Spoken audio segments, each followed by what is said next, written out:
In 2023, I produced a report called Is Ireland Still Catholic?, where we looked at the decline of the faith here in Ireland and the challenges that face the Church. Well, after that, I received many emails and messages from people who said that I had possibly missed something, a quiet revival of the faith among young people in certain parts of the country. So, 3 years later, I've come back to Ireland to look again.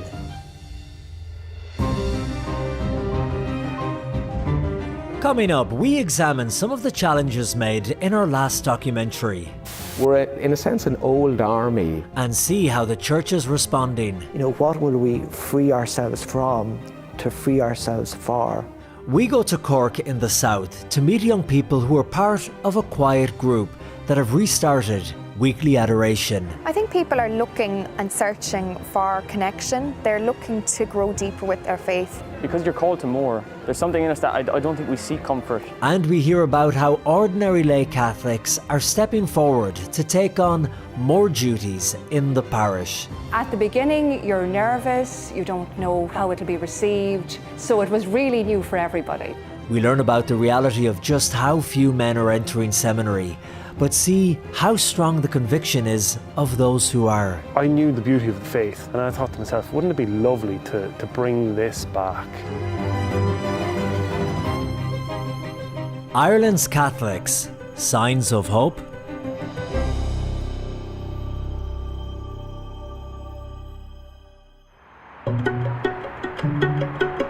In 2023, I stopped people on the streets of Dublin, the capital, and asked them, do they practice their faith? I would consider myself a Catholic, but I don't practice it. I feel like I find things more important in life. Eve, do you grow up Catholic?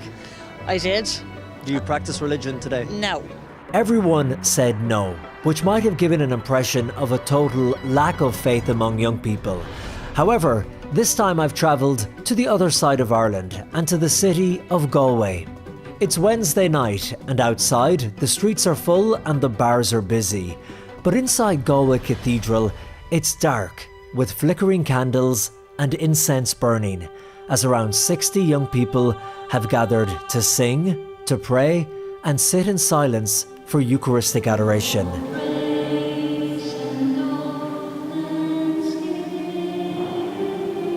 This is the act of praying in front of the Blessed Sacrament, which Catholics believe is the body of Jesus Christ.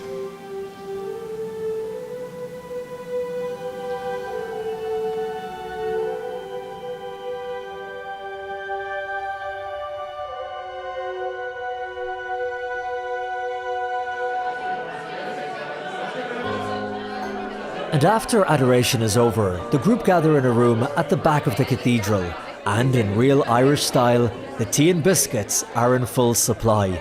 And it gives me an opportunity to talk to some of them. When you listen to the news or you read the paper, you'd be led to believe that the Church, especially among young people, is dead in Ireland. What say you? I don't think it's true. From my own experience, I think a lot of people are more open to faith than they would have been before. I think there's like a void in people's lives. And I'll often tell people I go to Mass or I pray or I'm a Christian, and they're like kind of astounded, but they're always interested. And I think everybody kind of tries to hide their interest in faith and in God and all that. They just don't have the place to share it, you know what I mean? What's it like being a young Catholic in Ireland today? It's wonderful. Have a little look around tonight. There's no one over the age of 35 here, and people are joyful and they are ready and willing to represent Christ, You go around the country, you see the fire in like certain pockets more so than others, but that fire is there and it's being lit throughout the country, and I think it's a great time to be a Catholic.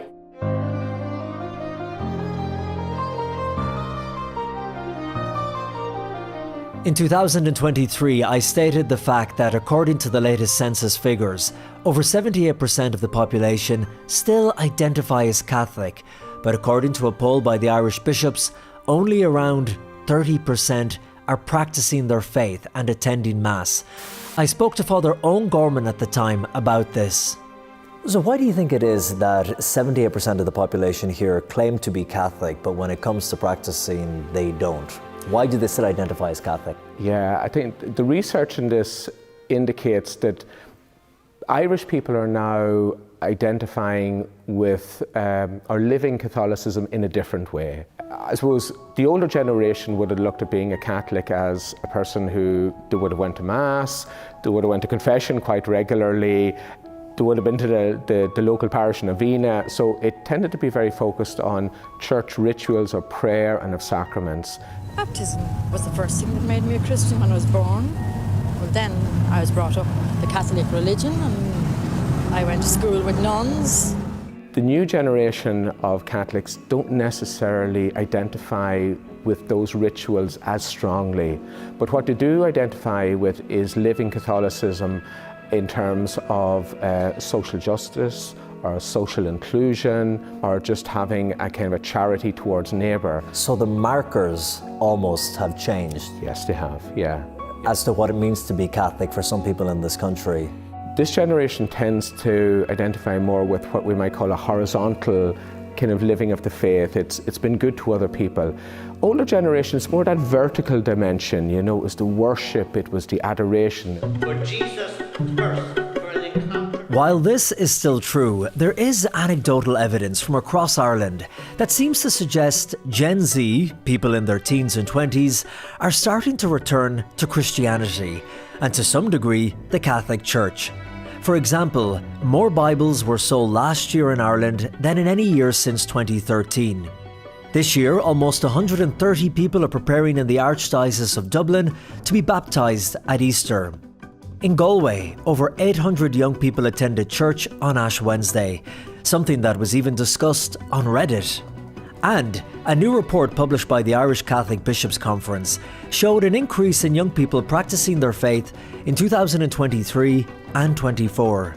The report, very interestingly, does point to some type of uptick, as they call it. You happy? You're rolling? To talk about this possible quiet revival, I sit down with Franciscan friars Brother Ronan Sharpley and Brother Jacopo Pozzerli. Brother Ronan is from County Leitrim and started to take his faith seriously in his teenage years. I ended up having to move school when I was about 16, and when I went to the new school, I took another look at my life. I wasn't happy. And when you say you weren't happy, why were you not happy in life? Well, I was following others, really, in school. I was trying to fit in, I suppose, looking for affirmation. I didn't have an anchor, but when faith came into it, it gave me direction. It gave me meaning and hope. And it also helped me decide what I was going to do with my life. Ronan was studying engineering, but felt a call to serve others in a more profound way. He travelled to El Salvador to do missionary work with the church, and that's when he decided to become a friar.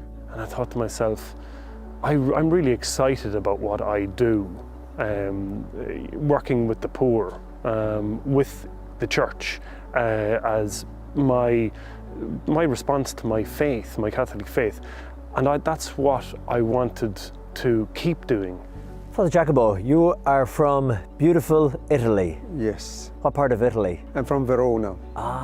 City of love. And your first love was for medicine? Yes. I started attending medicine because I wanted to become a Christian doctor. I was inspired by my grandfather and other figures of doctors that I met throughout my life. Similar to Brother Liam, Jacopo was passionate about his profession, and he could have helped people every single day, but too felt called to something deeper, and it was during a pilgrimage that he decided to enter religious life. There is no better or less important thing. What is best for you is what God asks from you. And that was the solution to my dilemma. Okay, and if God asks me to become a friar, that's all right. That's okay. Yeah. In the 50s and 60s, over 90% of the population of Ireland attended Mass weekly. But over the decades, as Ireland became more prosperous and modern, there seemed to be a rejection of old Ireland, of which the Church was such an integral part. But of course, the stories of abuse and cover-up by some members of the Church were hard even for the most faithful Catholics to understand. A damning report on child abuse in the Dublin Archdiocese. Hundreds of victims. This is no longer about the church mission. In 2024, Archbishop of Dublin, Dermot Farrell, spoke to me about the need for accountability.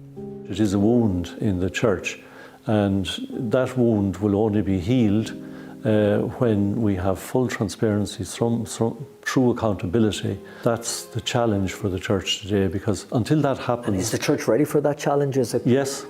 Yeah, we are. We have been always encouraging people to come forward at every opportunity, that people who have been abused come forward, and we try and have accountability and justice for them, because that's the only way we'll make a safer environment for our children.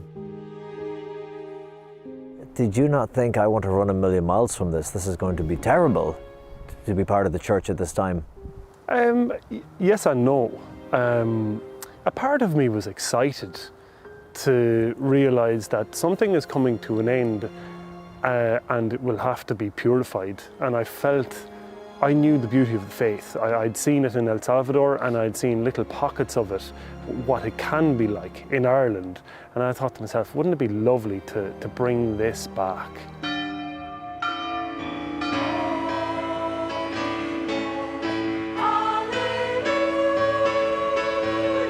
There is an optimism in the church from those I meet that there are signs it is starting to come back. But to what extent? Well, down south in Cork, over 4,000 people took part in the annual Corpus Christi procession in 2025, again with many young people. And from interviewing Gen Z members of the church, while they are of course troubled by the abuse crisis of the past, for them it's a generation removed. It's something their parents' generation had to go through. And now, some want to see a more courageous church. Growing up in a smaller county, like I'm from Monaghan, there's such a lack of community. In my last documentary, I met two young Catholics walking by the canal in Dublin, Eva and Maria. If the faith, let's say for you, has all these incredible things that you're talking about, and young people are smart, they're intelligent, why do you think so few are practicing their faith or going to Mass then in Ireland? I think they're misinformed, I think our shepherds, our priests are not preaching the truth, they think they're giving people what they want by a watered down Mass or, a shorter homily, but young people are craving the truth. They're craving, a lot of it we're finding is they're craving tradition, they're craving what the church is. It's interesting what Eva says here. She believes young people today are not looking for, as she calls it, a watered down Mass or shorter homily, that they're looking for something more challenging. That's something I hear multiple times travelling across Ireland and speaking to the young believers who practice today. It seems the ones who are coming to the faith now are all in. For example, in Cork City, in the Church of Saints Peter and Paul, they have restarted 24/7 Eucharistic adoration. Sheila Kelleher is the coordinator of the youth ministry with the Diocese of Cork and Ross. People are looking for substance, and I know for me, I grew up in a rural parish in near West Cork. It's not quite West Cork, but so I grew up and we would have gone to Mass every Sunday. I became an altar server for my local parish, the first girl actually in my parish to altar serve, and I did that for a number of years. But I didn't really see many other young people around me. So I think, being given these opportunities, I suppose I came into my faith through altar serving, which then led a priest in my parish invited me to go to Lourdes as a young adult helper. And that really changed my life. I met my husband in Lourdes, and my faith just went deeper. I started working for the chaplaincy in UCC, and then that led to me working with the diocese as the youth ministry coordinator there for the last year. Sheila tells me that the number of young people coming to their youth projects has tripled since 2023. PJ Cronin is another young Catholic who comes here for weekly adoration. There seems to be more of an openness than I've seen in recent years, and a lot of young men especially returning to the faith, which has given me a lot of hope. Why is it, do you think, that in particular young men are coming back to the faith? Good question. I suppose the way society has gone, there's been a kind of, men have kind of reverted into themselves because masculinity has come in under attack. You know, there's this narrative that anything you do at all that's masculine is toxic masculinity. And men really have found nowhere to go with that. They look around and obviously I believe as a Catholic the truest answer of masculinity is Jesus Christ. And you know, when that's presented to you, I don't think that can help but to change you. And I've seen so many people brought into the faith just because of that, just looking for responsibility, looking for meaning. And I think there's something about that model that just, it's so attractive. And you know, even all the saints throughout history, and of course our Lord himself, you know, the servant leadership model of giving yourself for others, I think there's something about that that just calls to young men when it is presented to them fully, because it's uncomfortable, but you know, there's something about that that attracts people. So they're attracted to the idea that the church is saying, look, this isn't going to be easy and this isn't going to be comfortable, this will be a challenge. Because you're called to more. There's something in us that I don't think we seek comfort.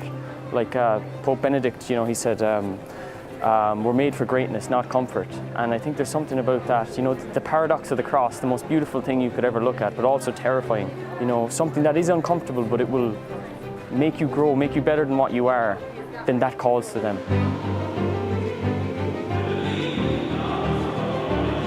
Sunday morning Mass in Cork. The cathedral is busy and those attending are mainly the older generation. However, you have some of the young people who are coming back. But what type of Catholic church are they coming back to? Well, in 2023, I spoke to Bishop Alphonsus Cullinan from Waterford and Lismore about what kind of church it was in the past. It was a very devotional church. I wonder how deep it was theologically. Being a very clerical world, that holiness was associated with clerics and religious. Was it too powerful? I think so.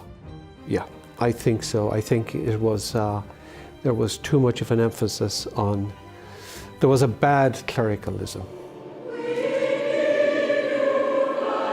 Those days of the church yielding great power in Irish society are gone. But everyone I speak to in the church now seems to agree that having a more humble church, purified as we heard earlier, is better.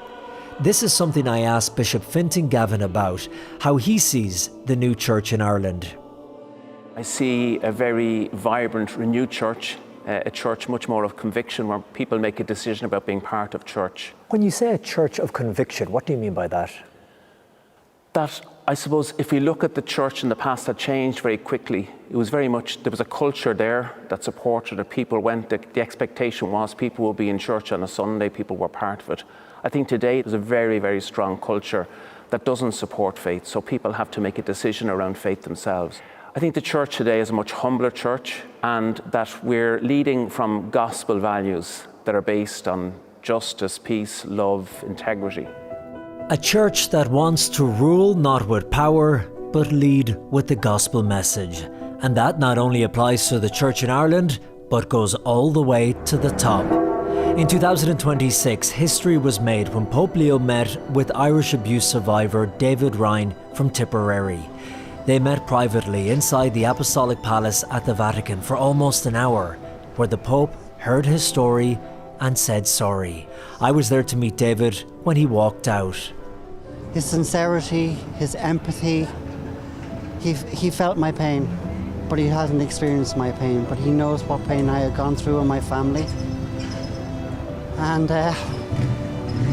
just a lovely, lovely man, and what an experience to have. Wow. I'm so glad I've done it today. I really am so glad I've done it. A moment of healing in what has been a painful story. But as Bishop Fintan Gavin said, the church in Ireland will be a smaller, renewed church. The problem is, smaller means fewer priests and less resources. And while many people in Ireland today don't practice their faith, as you heard earlier, they still identify as Catholic and expect to have the church there to use when they need it, at Christmas, for weddings, baptisms, and for funerals. And that all takes a huge amount of resources and time, and it's a time of encounter.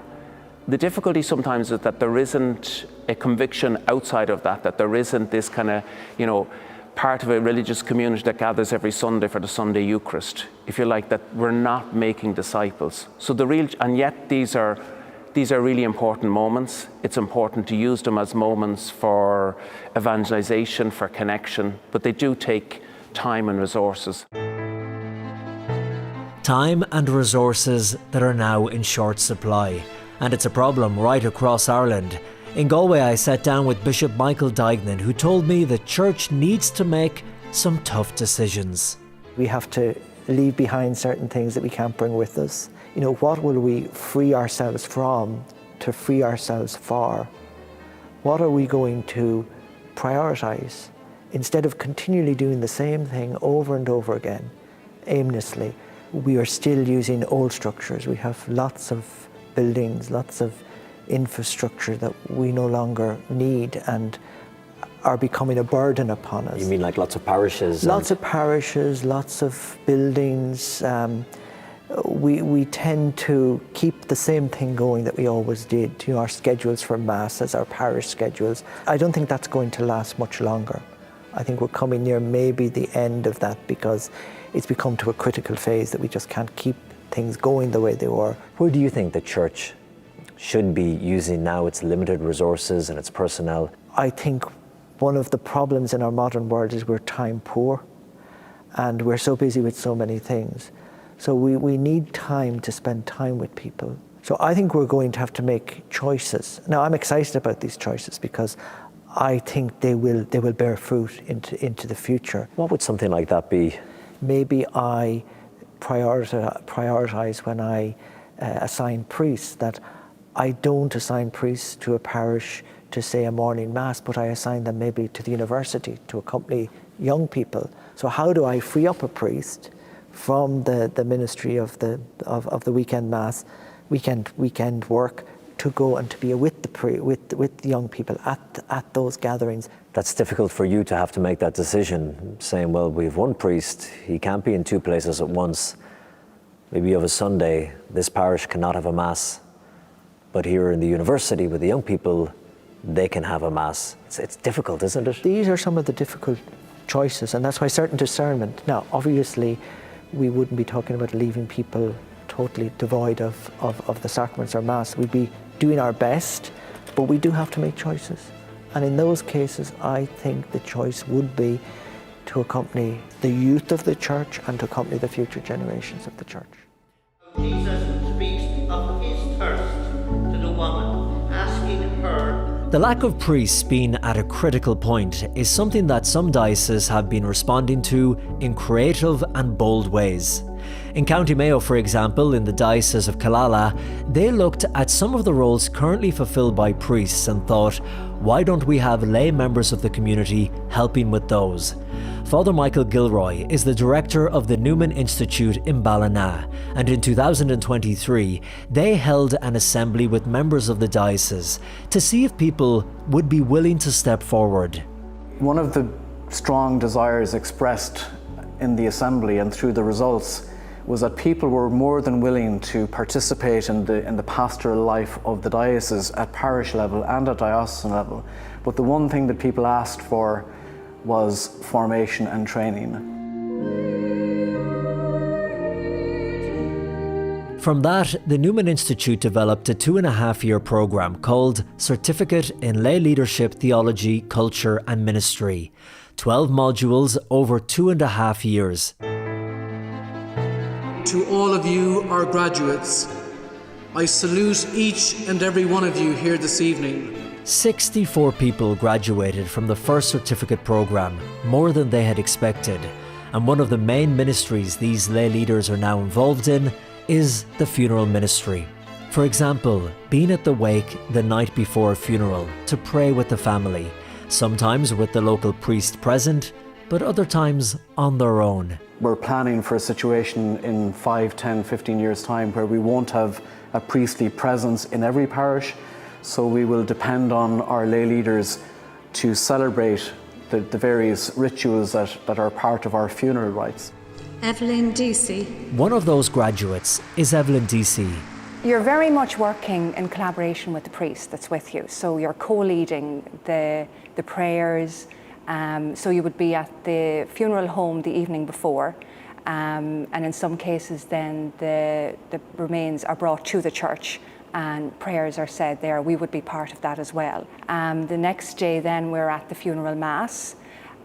We wear the alb on the altar with the priest, so we're very much part of the ceremony that's happening there. What kind of reaction did you get from the people when they saw you coming in and reading the prayers? They are happy.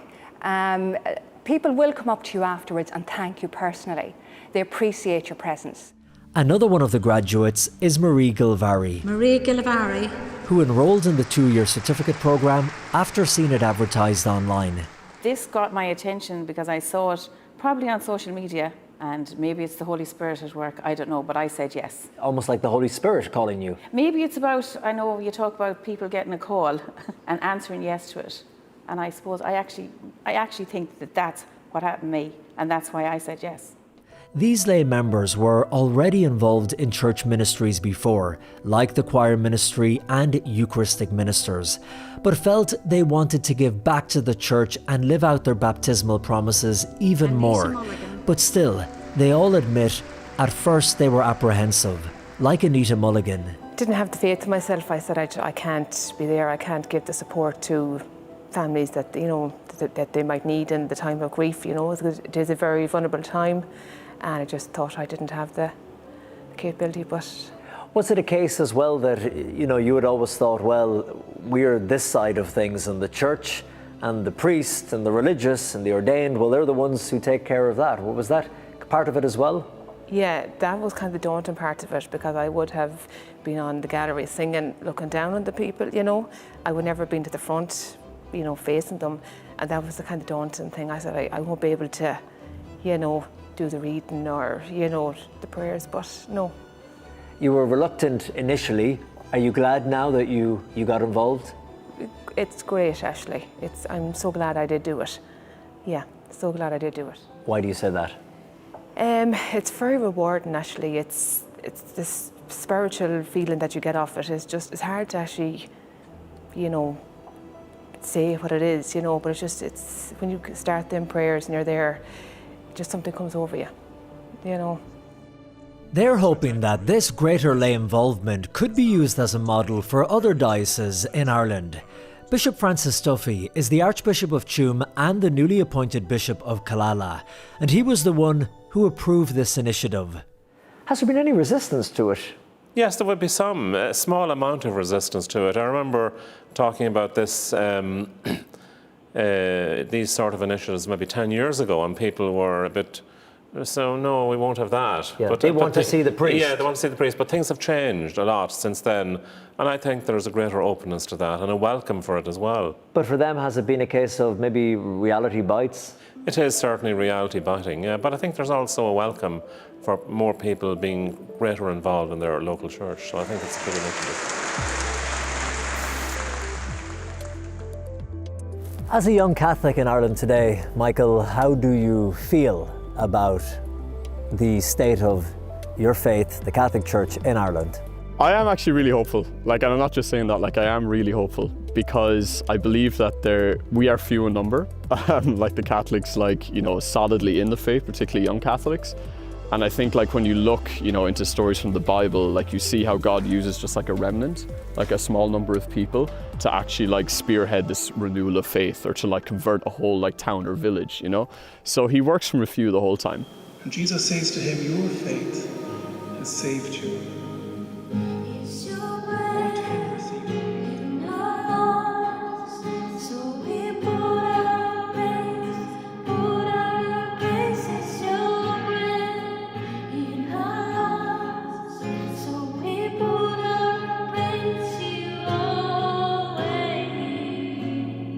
Three years ago, I came here and asked the question, is Ireland still Catholic?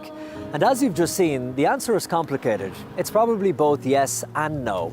No, not in the way that it used to be, but yes, in a new way. Smaller, stronger communities of faith.